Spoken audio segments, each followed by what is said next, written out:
Hi guys, welcome back to my channel na bon sawin hi channel hin abelin kahin lem ki nove tu ni kwa hi video hi le shorts monetization chung changa update tha in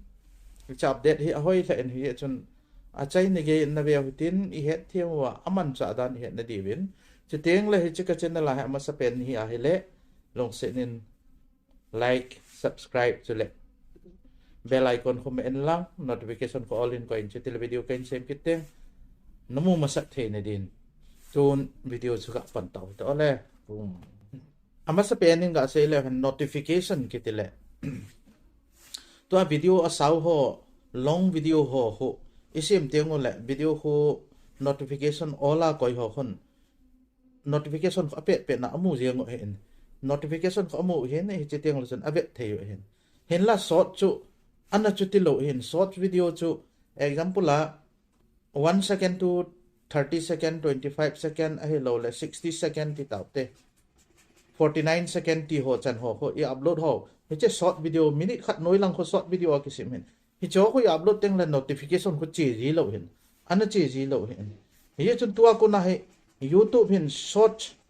monetization ahin bowling February tarik khana ko na ko short monetization trading hitan so le tu ai short video ho na upload na hi jong le tu ai notification YouTube hin asol litai notification imu diu hitai mi a short channel na subscribe mum jong la lo le short video amin upload jong le notification namu ding hitai ti chu ga sei hin tin che teng le hi cha hi copyright claim thu ga sei khin te copyright claim hi ga sei ding khanin YouTube ma ho music a sa amin short hi cha ko plus icon khon na me a hi le plus icon khon na me jo teng le short create short ti a khon chi a he le cha khon che le chon music ad bol di yong omin hi chi YouTube music khon na ma na he le hi ma cha copyright claim lo de in hin la nang man video editor app ho an e na de bang khat ham music ham khan na ki ko ya copyright claim hong che le nang man zero income na nei di ma cha na mu de lo de ngai in hi chi copyright claim bol ho bu chu amu di hi ti chu iga sei hin tin che tiang le athum na hin ga sei ki lew hen copyright claim loading isei to YouTube ma a sa ho create short ti a ko che le music sa ko iman wa le load hi ti chu sei hin che tiang le ititi ki muham search income hi ti hi ga sei te search income hi example la YouTube hin 55% aki ko hin che tiang le nang ma hi creator hoi 45% api he long video same ho adinga ho long video ho khon 55% amu in YouTube hin 45% ni ki ko hin la opposite in tu a he